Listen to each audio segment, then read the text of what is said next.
Comenzamos a grabar, creo, y tal, lo comencemos. Listo, listo. Bueno, muchas gracias a todos los que están en vivo. Bienvenidos a otra de las charlas del Summer Camp de Unidades y Electronic Arts. Ahorita ya estamos incluso en modo propuestas, ¿no? Ya formalmente hay un formulario en el que ustedes pueden acceder, pueden inscribirse ustedes, su grupo, su idea, su concepto. Y también hay un canal específico en Discord para que ustedes puedan colocar un hilo con sus ideas, sus propuestas y que todo esté funcionando muy bien. Pero bueno, mientras tanto, seguimos con nuestra ronda de charlas. Esta la va a hacer Sebastián Baracaldo, que él es uno de los mentores que está en todo el evento. Él es ingeniero, diseñador, más que todo diseñador de videojuegos. Estuvo en Teravision Games y pues nada, voy a dejar más bien que Sebastián se introduzca más propiamente y creo que ya deberían estar viendo la presentación ahí. Y pues nada, Sebastián, ya el espacio es tuyo y nada, continúa. Listo. Muchas gracias, Ítalo, por esa introducción. Hola a todos. Mi nombre es Sebastián Paracaldo.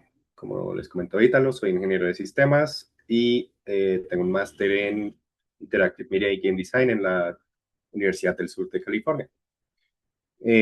Como para que sepan un poco del contexto de los juegos en los que he trabajado en el pasado, trabajé en Killer Clans from Outer Space, también trabajé en un montón de Java Hotels para Fortnite en Television Games. Hice un juego de una alpaquita que se llama Alpaca Estaca, que le fue súper bien, fue uno de los juegos más jugados en Steam en julio en ese año. Y bueno, un par de juegos más que realicé, como King of the X, que era un party game. Y esta charla va a ser del desarrollo concéntrico de videojuegos, que básicamente es algo así como el que mucho abarca, poco aprieta. Y la problemática que, digamos, busca resolver esta metodología es como evitar que los juegos se sientan como que intentan hacer muchas cosas, pero nada se siente como del todo pulido, que no sé si les ha pasado, eh, que juegan como algo y dicen como esto podría ser muy chévere, pero hay algo como que no me cuadra. Eh, y pues eso surge como por varios elementos. El primero es que los videojuegos pues son unas cosas súper complejas, tienen un millón de piezas que todas se van moviendo y pues al momento de empezar a hacer un proyecto, pues uno muchas veces lo que quiere hacer es como ir haciendo de todo un poquito y ir como construyendo hacia arriba. Y eso pues tiene un riesgo y pues una incertidumbre súper alta. Y es porque uno planea y uno dice, no, sí, en, no sé, 6 meses lo sacamos, pero luego alguien se enferma o, eh, no sé, hay un feature que se demora más de lo que uno creía que se iba a demorar o nos damos cuenta que el engine no soporta algo que era clave para esas asunciones. Por otro lado, pues también los videojuegos no es como algo que uno dice como, ah, va a ser así ya, sino constantemente pues uno tiene que hacer playtest, ir ajustando mecánicas, eh, de pronto algo que en la cabeza de uno se escuchaba súper chévere al momento de probarlo, implementarlo, no es tan chévere. Y pues al momento de que se nos acaba el tiempo, creo que lo más importante que gusta de esta mecánica es como que lo que tengamos se sienta súper pulido, súper bien. No como les comentaba ahorita, que pues como que sí, como que no.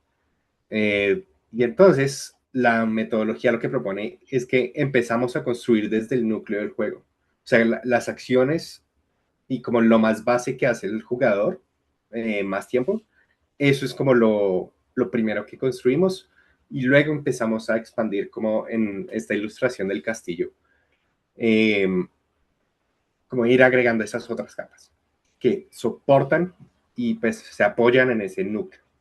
Eh, por eso, pues, esta metodología hace mucho énfasis en lo que es la jerarquía de mecánicas y pues asimismo el priorizarlas, la iteración rápida para ir evaluando y perfeccionando esa mecánica antes de pasar a la siguiente. Por eso mismo, pues, una vez ya está lo suficientemente bien, pasamos a la siguiente y esto también nos ayuda muchísimo con el manejo del tiempo. Porque básicamente lo que estamos haciendo es maximizar la cantidad de trabajo que no hacemos. Porque al enfocarnos en el núcleo, nos enfocamos solo en las tareas del núcleo y no lo del resto. Y digamos lo primerito de todo es las mecánicas primarias. En los juegos con personajes, eh, las mecánicas primarias suelen ser las tres Cs, que es Character, Camera y Controller. Entonces, eso implica que así el juego sea 2D o 3D, en la parte de Character tenemos que diseñar e implementar el modelo o los sprites, las animaciones idle, y demás para tener ya un personaje claro y conciso con el cual pues vamos a trabajar. La cámara es algo súper importante, aunque uno pues siento que muchas veces lo subestima. Es como de esas cosas que están ahí y si uno la hace bien nadie se da cuenta, si uno la hace mal todo el mundo se da cuenta de una. Y es algo así como cuando uno vuelve a jugar esos juegos viejos que hasta ahora estaban como empezando a como probar y dar la parada en lo que era la cámara. Por ejemplo, hace poco jugué otra vez Super Mario 64.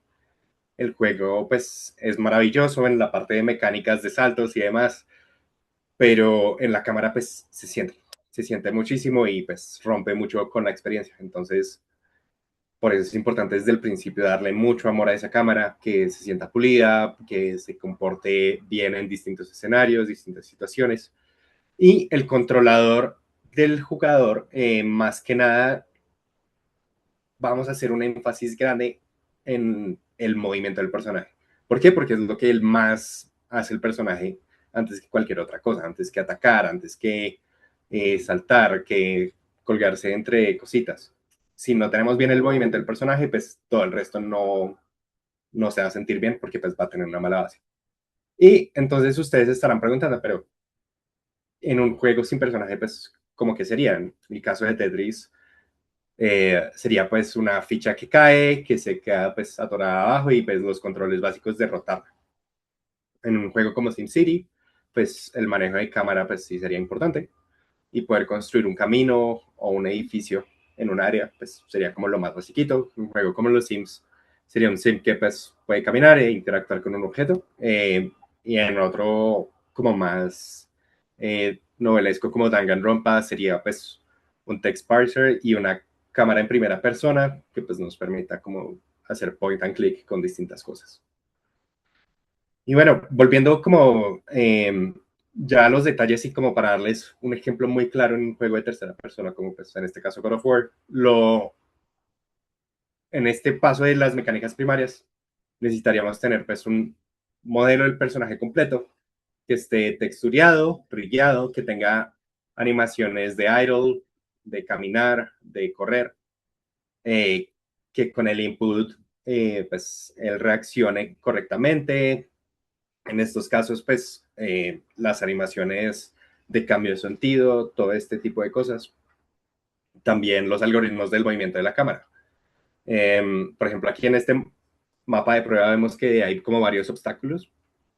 Entonces, el cómo se comporta la cámara alrededor de esos obstáculos, qué pasa si la mandamos hacia arriba, hacia abajo, todo este tipo de cosas.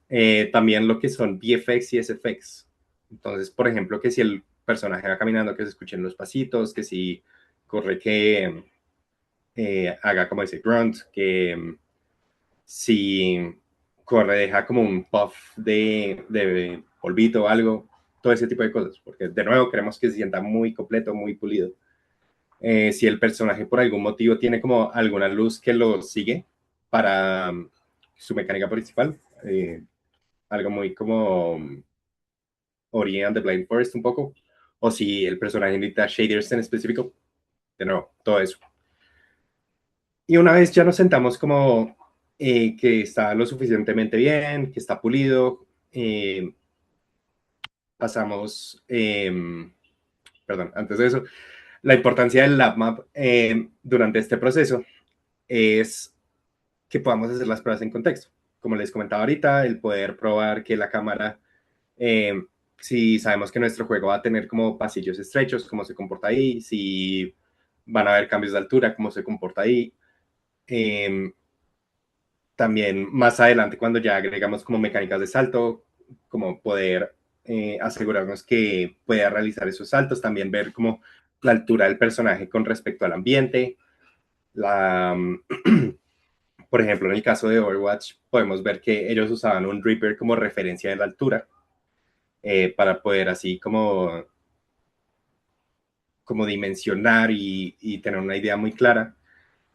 Y pues eso también nos permite hacer un control de calidad, por lo que pues vamos a tener esas situaciones clave para poder probar todo lo que necesitemos. También algo que yo les recomiendo muchísimo es tener desde el principio cheats. O sea, vayan creando sus cheats porque eso luego les permite agilizar muchísimo el desarrollo y pues tenerlos acá, así como, no sé, las armas por ahí regadas para probar cositas o dummies, les va a ayudar muchísimo más adelante, entonces súper importante tener un lab. Y bueno, ahora sí, una vez tenemos nuestras mecánicas primarias puliditas, lindas, bonitas, hermosas, pasamos a las secundarias, que pues están construyendo encima de esas. Y pues en un juego pues tendríamos que pensar como cuáles son esas dos siguientes acciones más importantes que el jugador va a seguir haciendo una y otra vez. En un juego como Uncharted, eh, pues por un lado vamos a tener lo que es las acciones de combate, como poder apuntar, disparar, y el platforming es súper importante ahí. Entonces, como vemos en la imagen, el hecho de poder hacer parkour, subirse por unas plataformitas, es súper importante. En otros juegos que sean como de narrativa, de pronto, no sé, un RPG, algo por el estilo, el poder hablar con otros personajes va a ser bien importante. Un juego tipo RTS, el poder seleccionar como varias unidades, edificios, crear unidades, va a ser pues bien importante. O en un juego de puzzle, como esas mecánicas que ya nos permitan como completar el puzzle. En el caso de Tetris, como les iba comentando, pues ya sería como el poder clearar una línea, de pronto randomizar la pieza que va saliendo arriba, ese tipo de cositas. Y aquí les voy a mostrar un ejemplo de Uncharted. Bueno, que la calidad se fue al carajo.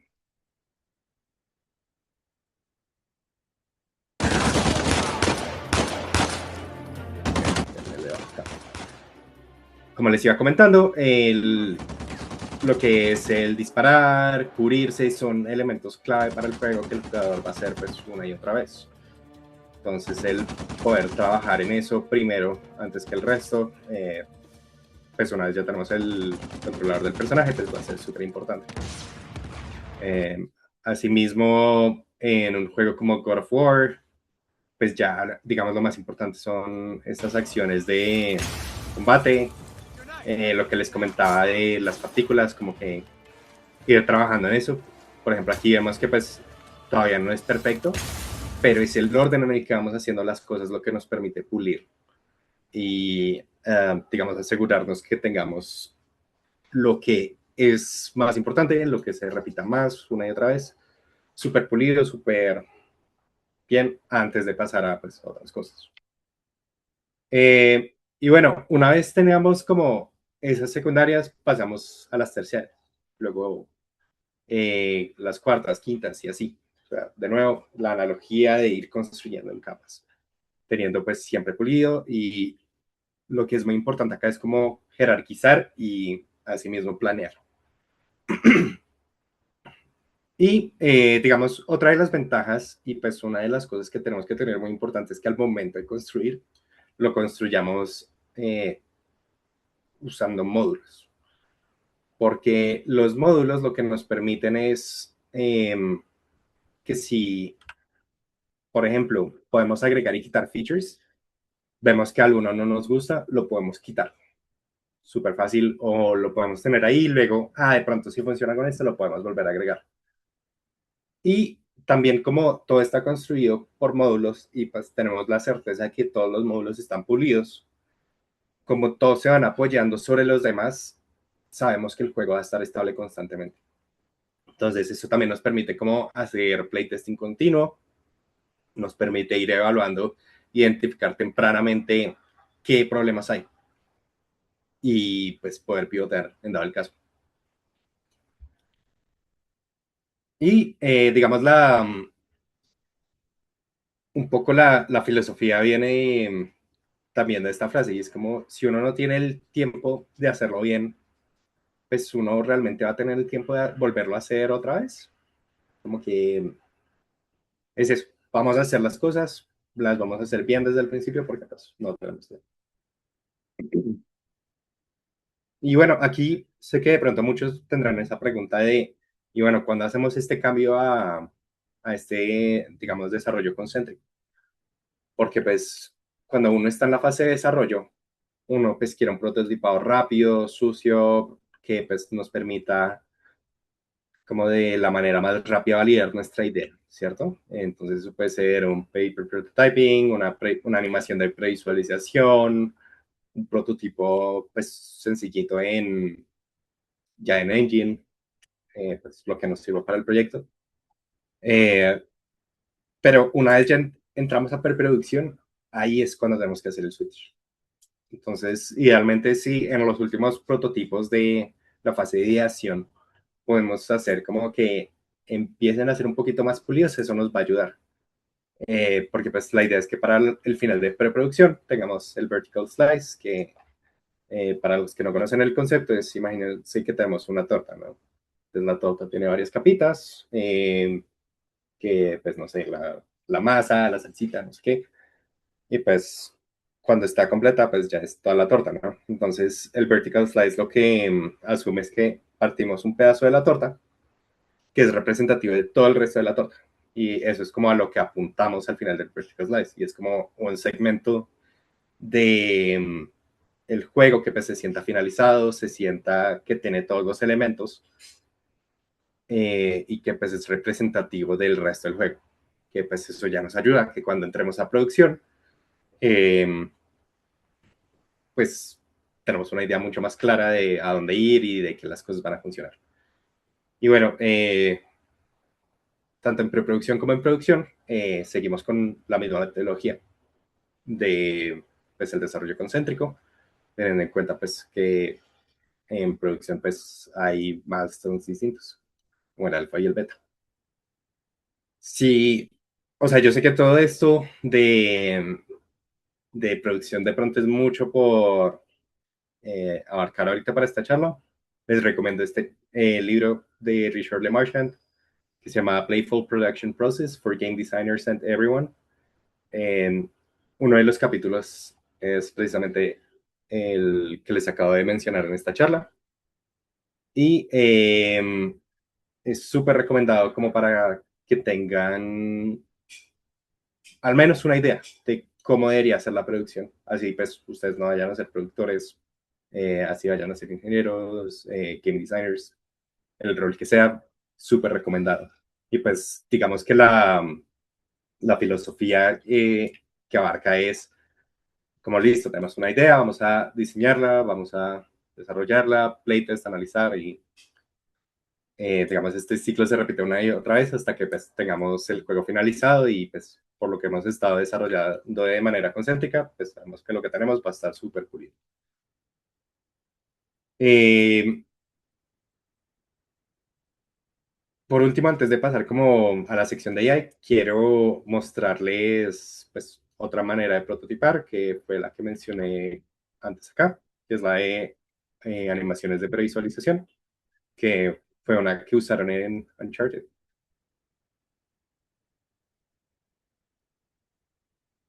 Entonces, no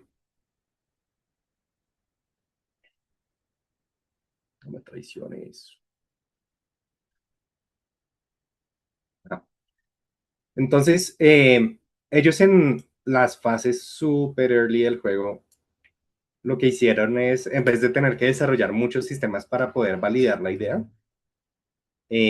hicieron pues estas animaciones, son varias, la encuentran en esta charla de GDC si quieren. Pero básicamente lo que hacen las animaciones es ayudarles a validar el concepto de cómo se debería sentir el juego, para que así luego al momento de desarrollarlo es mucho más fácil, tanto para los programadores, los animadores, y pues sacar esas animaciones es relativamente barato comparado con pues desarrollar todos los features de cubrirse, de disparar y demás. Entonces, pues se los dejo como una herramienta que se me hizo súper chévere de ese juego en particular. Y por petición de Pablo, les voy a hablar un poquito de mi proceso de Unreal Engine con AI. Y pues el cómo esto se ve, o bueno, cómo el desarrollo concéntrico se ve apoyado por esto. Y pues lo primero que les quiero decir es, AI es una herramienta. Y pues como una herramienta tenemos que tener en cuenta pues, todo lo que puede hacer. A mí personalmente me gusta usarlo como asistente de programación. Yo pues usualmente tengo como en otra pantalla ChatGPT particularmente porque es más barato que Claude. Y pues se ajusta a mi presupuesto. Pero entonces lo que hago es comentarle cómo estoy construyendo este juego, que tiene estas mecánicas, quiero hacer esta mecánica en particular con tales y tales restricciones. ¿Qué me sugieres para la arquitectura?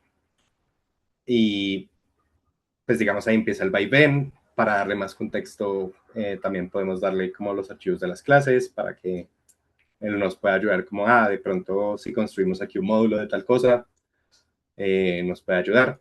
También, por otro lado, lo podemos usar para automatización de tareas repetitivas. Entonces, por ejemplo, cuando estaba desarrollando en los Hawk Hotel, tenía como 1 millón de armas, el decirle como, hey, tengo esta lista de armas, estos son los stats, si me regalas esto en este formato para poder meterlo en el engine y que el juego lo cargue, me ahorra 3 horas de la vida. Por otro lado, tenemos integración directamente en el IDE como Rider, para generar código directamente en el engine con cosas como Codex, Claude. A mí personalmente esto lo intenté, pero no me gustó mucho porque siento que perdía mucho el control de lo que hacía el engine. Y pues sí, no soy muy fan del vibe coding del todo. Por otro lado, pues herramientas como Meshi, que pues nos ayudan a generar modelos para prototipar rápidamente. Y pues en Unreal 5.8 sacaron un nuevo feature que a partir de prompts, que es este que vemos en la imagen de la derecha, van como generando una escena. La verdad no lo he probado, pero pues ahí está por si lo quieren probar. Y pues realmente aquí lo que les quiero decir es, pues AI es una herramienta, nos puede ayudar bastante. Digamos, los problemas que yo le veo es que uno, todo lo que nos va a sacar es súper genérico por default. Lo genérico generalmente se siente mal. Entonces, toca ser como muy conscientes de eso y ver cómo lo redireccionamos para que no se sienta genérico. Lo otro es que AI no sabe decirlo. AI les va a decir que ustedes son lo máximo, que su idea es lo máximo, que va a funcionar bien. Entonces, sean también conscientes de eso. Ustedes le pueden decir, pues que no los, como que sea muy objetivo y demás, pero pues por default él no está configurado así.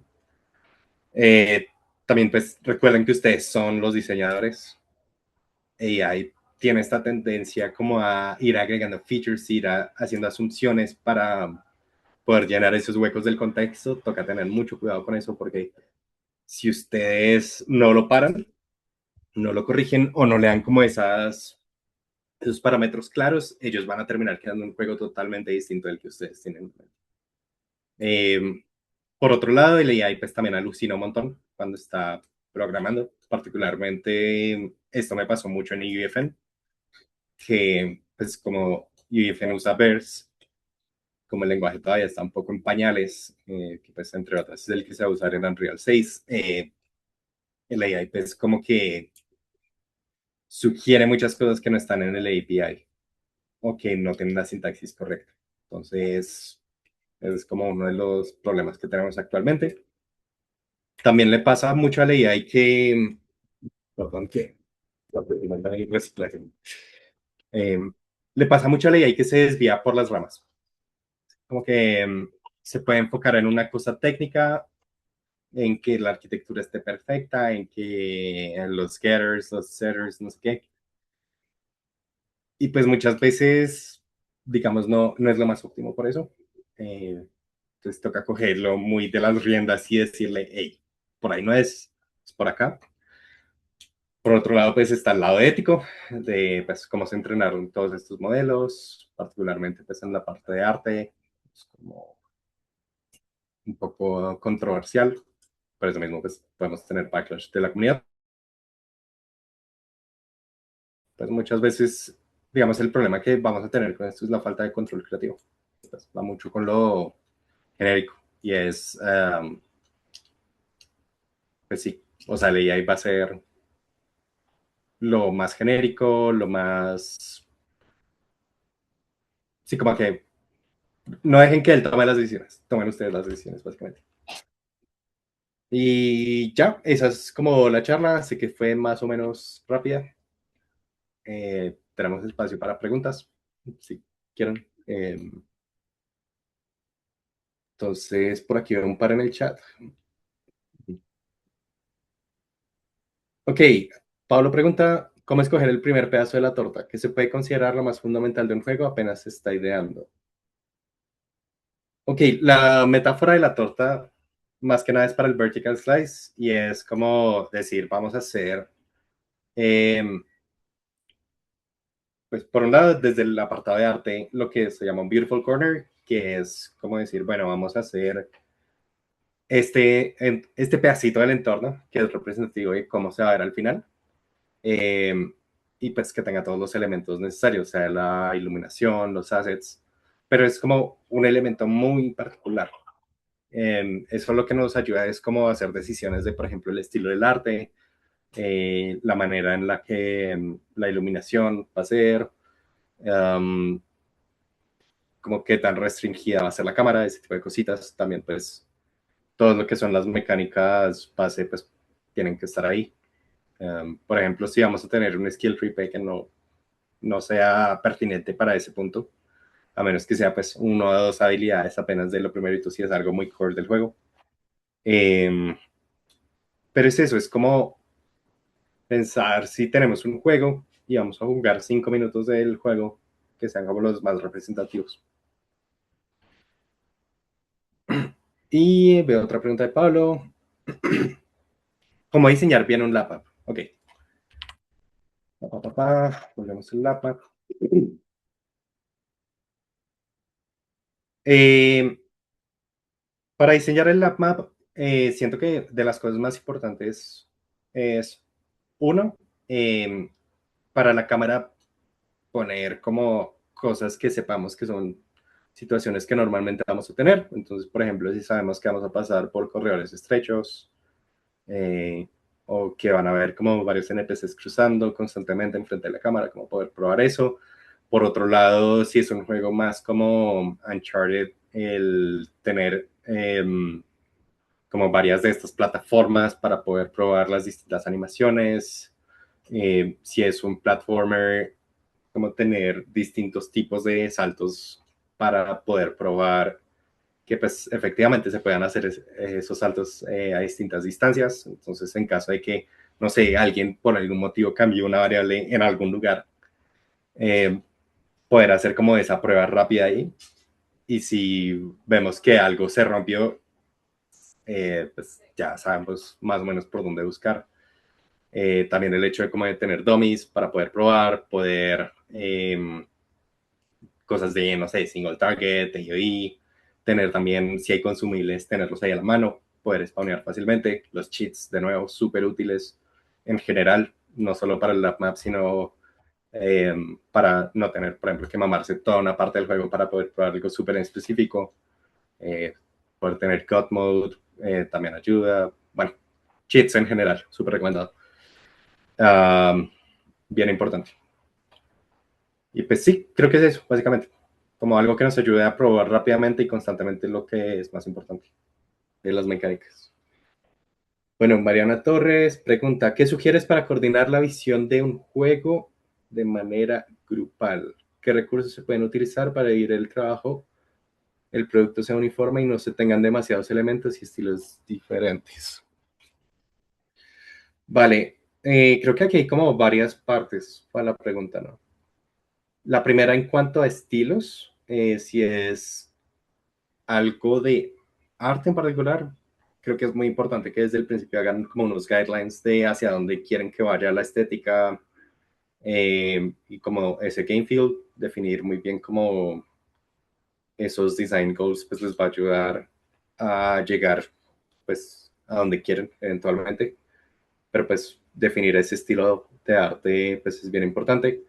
Por otro lado, lo que es súper importante en el desarrollo de videojuegos es que tengan pues playtests continuos, comunicación constante, para que así pues si ves como que algo está yendo, o pues si ven como que algo está yendo como en una dirección que no quieren, como poder identificarlo temprano y corregirlo y no pues esperar un montón de tiempo antes de que se,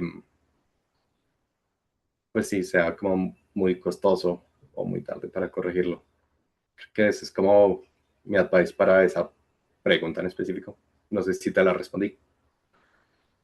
Bueno, Nicolás Daza dice, si se quiere combinar el diseño y las mecánicas de dos juegos diferentes, ajá, ¿cómo definir de forma adecuada las mecánicas principales y secundarias? Vale, pues creo que lo importante ahí es como primero pensar qué es lo más frecuente que van a hacer tus jugadores y empezar por ahí. Eh, un juego como Uncharted, por ejemplo, pues combina un poquito de platformer con un shooter. Y pues igual la mecánica primaria de ambas va a ser la cámara y pues el movimiento así que todo el jugador. Luego sobre eso pues ya construyen pues, que pues en este caso es cubrirse, el parkour y pues demás cositas, los saltos. Entonces, igual la decisión se basa sobre lo mismo, como qué es lo que más van a hacer tus jugadores, como piénsalo muy bien y así pues puedes identificar como ese orden para que pues vayas poniendo una cosa sobre la otra y que pues las bases sean sólidas. Eh, bueno, este videito aquí era un poquito más largo, ya que tenemos tiempo, lo dejo corriendo en el background para que lo vean, es súper chévere. Eh, Ok, Nicolás dice otra pregunta, ¿hasta dónde es necesario pulir la mecánica o el elemento del juego en particular para después seguir avanzando con el desarrollo? Eh, vale, pues es una muy buena pregunta, porque pues claramente vamos a tener problemas. Aquí, por ejemplo, en el pedacito vieron que cuando hubo la explosión, él quedó como en tipo y se cayó. Va de nuevo como a ese orden de las cosas como debemos desarrollarlas. Y bueno, del parkour. Eh, Y bueno, es una pregunta muy importante la que estás haciendo, Nicolás. Y creo que lo más importante es desarrollarla hasta el punto en el que se sienta bien, se sienta pulida. Yo siento que pues constantemente vamos a encontrar siempre más cosas que se pueden pulir.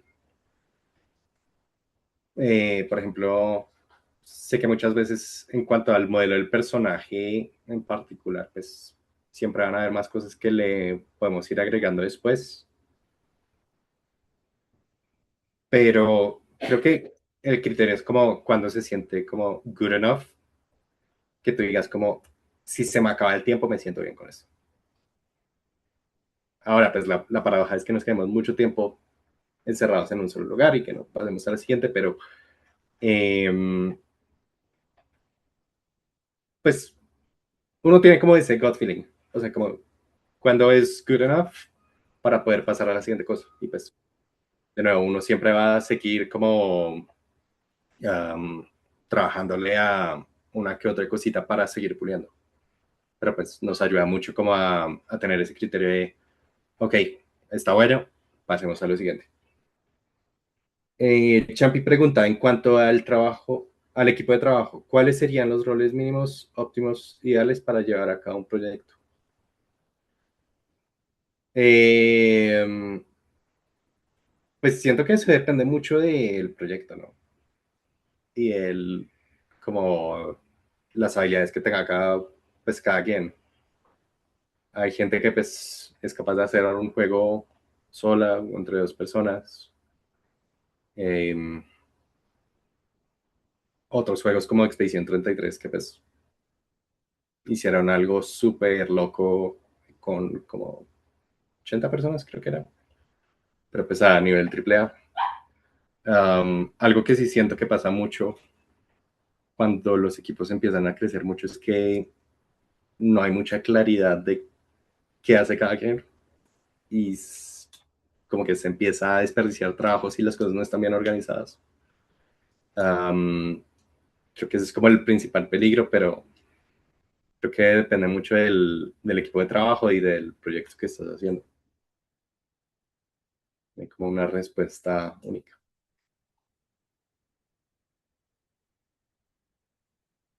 ¿Alguien más tiene como alguna pregunta? Veo Creo que que Martín Martín, sí, tiene la mano arriba. una manito. Ay, sí, soy yo. Ay, perdón, ¿ahí me logran escuchar bien? Sí, perfecto. Sí, Ay, les agradezco. Bueno, primero que nada quisiera agradecerles pues tanto a Sebas, Italo y a Pablo pues por hacer este espacio que pues me parece muy interesante y también pues muy enriquecedor. Entonces, eso primero que todo. Y segundo, pues quería preguntarte como tal, Sebas, digamos, como que desde como la parte técnica me queda súper claro como qué dinámicas deberíamos de priorizar al momento como de diseñar el videojuego, pero de pronto me gustaría preguntarte más como qué deberíamos de priorizar antes de propiamente como empezar a construir o priorizar estas dinámicas de juego, digamos como desde ya el diseño o la propuesta narrativa que vaya a tener como el videojuego, digamos como cuáles serían como esas primeras tareas, por así decirlo, o cómo anclarlo como con lo que nos estabas contando para que se dé de una forma eficiente y pues también como que no pase lo que tú estabas diciendo en su momento, que era como, no, entonces en mi historia quiero que tenga todos estos elementos, pero no puedo empezar a trabajar en ellos al mismo tiempo. Entonces, pues me gustaría preguntarte más puntualmente cómo es de tu experiencia, cómo lo has hecho, cómo lo has llevado como muy de esta idea a la realización del juego, pues ya de manera práctica. Gracias. Ok. Bueno, creo que todo eso que comentas, la gran mayoría, la, pues sucede aquí ok, en la fase de ideación. Eh, y pues aquí es donde tenemos rienda suelta. Aquí tú puedes decir las cosas más locas y pues tu trabajo es que cuando pasas de ideación a preproducción, poder aterrizar eso, como realmente pues que se ve viable, que no. Este salto acá es como lo que nos permite eso. Eh, Ahora, en cuanto pues la historia, siento que lo más importante es que definas muy bien cuáles van a ser esos bits narrativos clave. Eh, Como pues quién es tu personaje, qué quiere, qué necesita. Y pues con esos bits narrativos, como pues tú definir como, ok, tenemos que tener esto, esto y esto para que pues la historia funcione. Eh, el orden de pues, ejecutarlos muchas veces para el vertical slice lo que cogemos es uno de esos bits y pues decidimos hacerlo ahí, por lo que pues, es un momento importante en la historia. Y pues creo que es inevitable que pues la historia vaya mutando, que los personajes vayan mutando. Em, Va a ser cuestión como de confiar en el proceso, pero pues creo que igual es lo mismo, como cuáles son los elementos más importantes de la historia, cuáles son los personajes más importantes y pues priorizar eso sobre los otros, diría yo. No sé si Ítalo ahí tengas como algo para complementar. Sí, digamos que, bueno, yo me meto ahí, apenas no es mi presentación, pero me meto un poquito. Eh, Usualmente la analogía que uno usa o que yo he escuchado que usan al hacer juegos es que hacer un juego es como modelar con arcilla. Cuando tú comienzas con un bloque de arcilla, la arcilla es maleable, es fácil de usar, puedes hacerla cualquier forma que se te ocurra, pero a medida que vas trabajando sobre ese mismo modelo, se va endureciendo, se va complicando la cosa. En los juegos pasa, es muy parecido. Al principio tú tienes todas las ideas del mundo y todo es válido, especialmente cuando haces prototipos con el papel, ¿no? Literal, el papel lo aguanta todo. Tú puedes cambiar cosas de un plumazo y eso es lo chévere de esa fase, que tú puedes cambiar y quitar cosas, pero ya cuando empiezas a involucrar como procesos en la preproducción específicamente, que es lo que dice Sebastián. Por eso es que ahí toca entrar con ese diseño concéntrico, porque tú tienes esta ideación, tienes estas ideas y dices, bueno, de todo esto que nos inventamos, ¿qué es lo importante? Yo cuando enseño esto, yo cojo esta palabra que me enseñaron que se llamaba mandato. Muchas empresas tienen palabras diferentes para eso, pero es, ¿qué es el core? ¿Qué es lo que hace que este juego valga la pena hacerse? Dependiendo de tu nivel de experiencia, puede ser algo muy amplio, muy abstracto o puede ser algo muy concreto. Ustedes seguramente conocen los game jams. Los game jams tienen una cosa muy peculiar y es que empiezan con un tema. El tema en una producción real es ese core, es como qué es esa cosa, ¿sí? Que lo puedes desglosar en varias cosas, como lo haces, es como cuál es ese verbo, por ejemplo, o cuál es esa acción, ¿sí? ¿Qué es lo que hace que eso funcione? Y de ahí te sostienes, o sea, literal lo vuelves como un punto de anclaje de todo el proyecto y empiezas a sostenerte de ahí para que después cualquier discusión y cualquier cosa que haya que zanjar se hace a punta de ese punto de anclaje. Pero fíjate que ya pusimos un punto de anclaje y está fijo, ¿sí? Entre más avanza el proyecto, más puntos de anclaje van a haber y cada vez es más difícil cambiar algo. De hecho, y no significa que no pase, pasa. Yo estaba en proyectos donde está uno a mitad de proyecto y dice, esta cosa que decidimos hace 6 meses no sirve. Tenemos que replantearlo y es un impacto doloroso. O sea, es algo que toca aceptarlo, pero toca hacer el cambio ya porque entre más tiempo pasa, más duele. Y a veces pasa en proyectos que llegas a ese punto y no lo puedes cambiar. Y es duro, es duro. Y por muchas razones, porque no hay plata, porque llega el productor, porque muchos preguntan, bueno, ¿y cómo me controlo? Pues hay un rol en equipos grandes que se llama el productor que te va a decir, lo siento, pero usted ya gastó mucha plata, tenemos que entregar en 6 meses, ya no podemos hacer nada. Y pasa que hay productos que salen mal, hay juegos que salen mal y todo el mundo dice, pero ¿qué estaban pensando los desarrolladores cuando hicieron este juego? Créanme, es muy probable que sabían exactamente que eso estaba mal, pero ¿qué podemos hacer? Tenemos un límite, ¿no? Si no imponemos el límite, se nos acaba el dinero, se nos acaba el tiempo, o a menos que seas una persona que pueda dedicarse 10 años a un proyecto, que los hay. Mucho indie individual tiene ese lujo, ¿sí? Pero muchos proyectos estándar no lo tienen. Entonces, bueno, eso es como mi aporte como para eso, ¿no?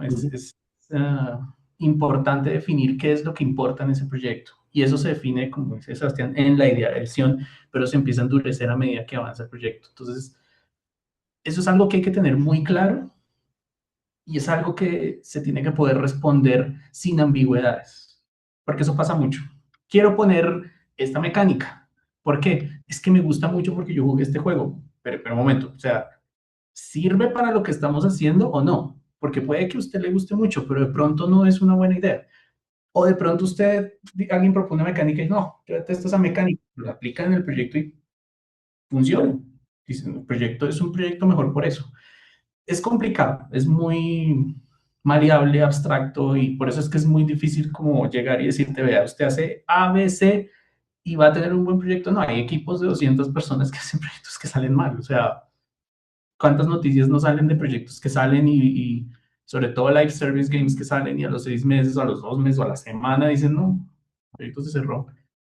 Porque es un proyecto creativo al fin y al cabo, y los proyectos creativos son famosos porque son de alto riesgo. Entonces, en esas estamos. Ujú.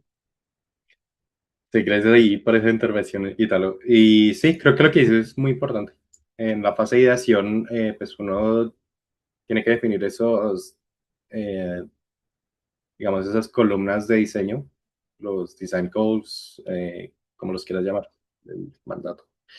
Mandato yo lo Y llamo, Tony Clark ujú, se llama pilares, sí, Nintendo sí, para cada quien lo tiene confundirlo como un con nombre distinto. se llama la historia, que no es una historia, es Entonces, otra cosa.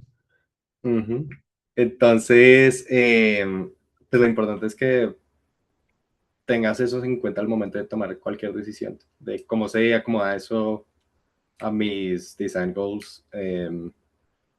Ahí como para compartirte una historia breve, en el juego este de la alpaquita que les estaba comentando más temprano, eh, yo estaba haciendo pues el design, no sé qué, y era un poco hardcore. Y uno de los design goals que tenía para ese proyecto era que pues el juego se sintiera como súper cozy, súper relajante, porque pues lo hice cuando estaba en medio de COVID, entonces no quería más estrés en mi vida. Entonces, al comparar el design goal con lo que estaba pasando en el juego, fue como, ok, de pronto esto que estamos haciendo no funciona mucho para pues, estos design goals. Y pues con eso hicimos como el switch para que pues el level design empujara un poco más hacia, pues, hacia esos design goals que pues, teníamos. Bueno, veo otra pregunta más que creo que por tiempo va a ser la última, que era de Diego Espitia, que se fue. Pero pues, Diego, luego cuando pues esto queda grabado si quieres verlo. Que dice, ¿qué estrategias tienes para detectar cuando un proyecto ya no tiene futuro? ¿En qué momento, desde tu perspectiva, es recomendable cambiar de proyecto o desarrollo? Eh, pues yo creo que hay muchas razones por las cuales puede fallar un proyecto, ¿no? Puede ser porque, como decía Ítalo, nos quedamos sin recursos, nos quedamos sin tiempo, o porque vemos que el proyecto es muy ambicioso, no es viable. Creo que lo importante es, uno, aprender que porque pues una idea que uno tenga no es viable no significa que sea mala. Ah, volvió Diego. Wow. Hola Diego. Estoy respondiendo a tu pregunta. Entonces, lo importante es, bueno, como iba comentando, puede ser porque no tienes recursos, que se acaba el proyecto, que no puedes seguir porque no tienes tiempo, porque pues cosas que pasan, que en la industria, que el publisher decidió que no va más, entonces ahí murió el proyecto. Creo que lo importante es, uno, no tener miedo de matar tus ideas, como pues puede que algo se escuche súper chévere en tu cabeza y al momento de prototiparlo, pues como que no muy bien. Eh, o pues que tengas una idea súper chévere, pero no funcione para un juego en específico. Entonces, no tener miedo de matar esas ideas, pues es importante. Lo otro es que si haces las cosas bien, de manera modular, lo que eso te permite es que, no sé, desarrollaste un módulo de nadar, whatever, ir bajo el agua. Y ves que se va a acabar el tiempo del juego, no te da. Um, entonces tú dices como, ok, pues le quitamos lo de nadar. Y, por ejemplo, en el caso de Uncharted, creo que fue que en el 2 no tenían y en el 3 ya tenían como secuencias para nadar y demás. Es eso precisamente como hay veces que pues uno sencillamente se guarda la idea y la usa luego cuando sea conveniente. Y pues si tienes el módulo, pues más fácil.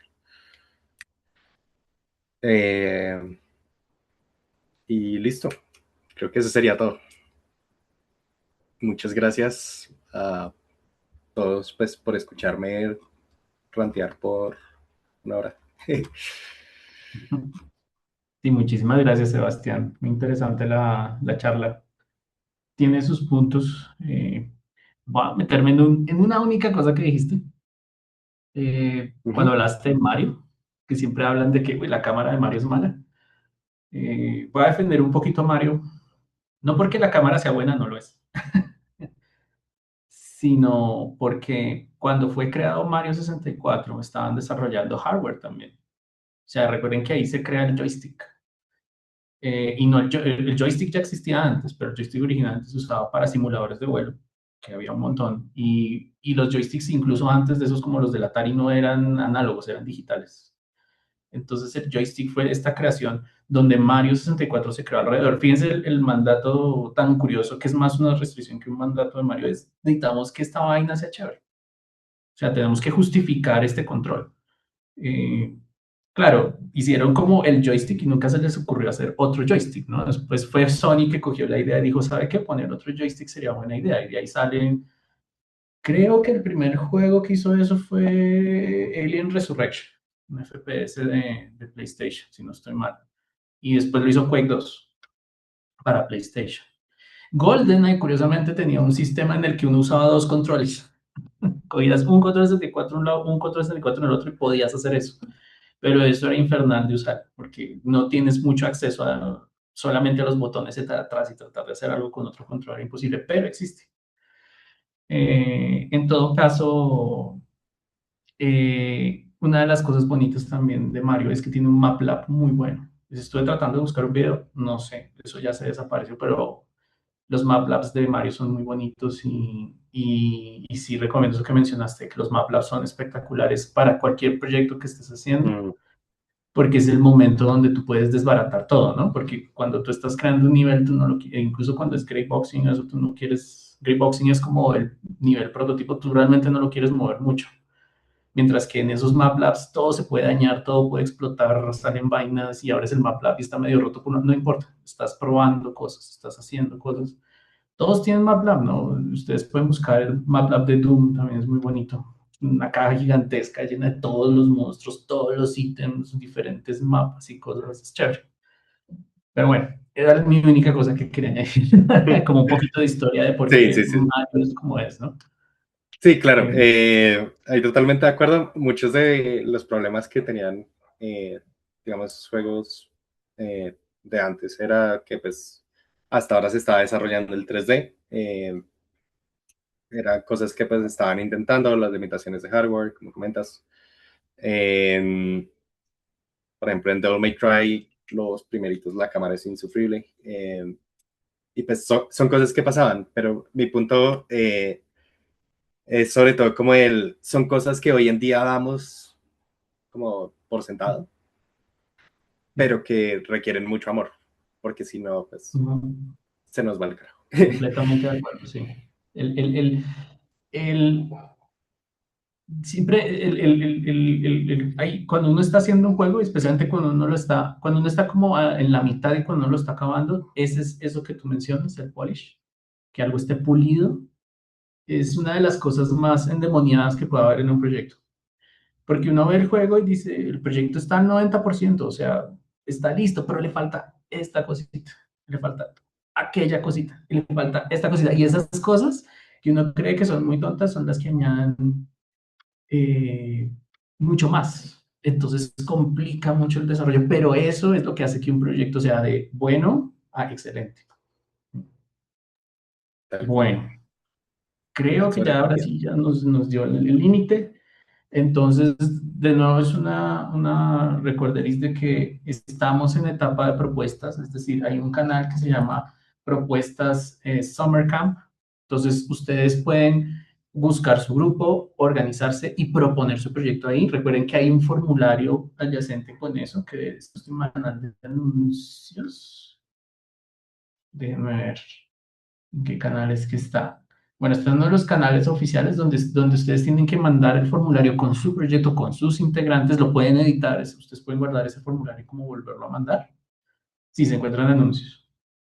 pueden volverlo a mandar y pueden editar y van ampliando su proyecto, pero necesitamos que eso sea importante, especialmente los que van a asistir físicamente a la universidad, porque pues necesitamos que ver esos proyectos para preparar a los mentores y entre nosotros para poder organizar todo esto. Hay una pregunta súper rápida. ¿Qué nivel deben tener esas propuestas? Eh, Entre más las elaboren, mejor. Obviamente todo empieza por un concepto, pero entre más las elaboren, mejor. O sea, se dan un extra para ello. Pero un concepto es suficiente. O sea, pero si pueden desarrollar más, por eso damos tiempo, para que puedan desarrollarlo y refinarlo y incluso puedan, de pronto, si quieren prototipar algo, aunque formalmente la idea es que vamos a hacer ese proceso bien full presencialmente. Pero bueno, eso es todo para los anuncios y de nuevo muchísimas gracias Sebastián por tu intervención, por tu charla, muy chévere. Es información súper valiosa para todos estos chicos que están en esto del videojuego. Y pues nada, creo que lo vamos a dejar así. Muchas gracias a todos los que asistieron. Espero que les haya gustado. Nos vemos en la próxima charla, que es mañana. Mañana y otra. Y pues nada, que, que descansen, que trabajen, que les rinda lo que sea que estén haciendo. Exacto, cualquier pregunta como que les quede por ahí, igual pues ahí estoy en Discord, cualquier cosita. Exacto, pues, Sebastián es uno de los mentores, entonces pues obviamente ahí estamos todos mirando y si hay preguntas, no hay ningún problema, estamos pendientes. ¿Vale? Bueno, Vale, gracias, chao. hasta luego. Hasta luego. Chao.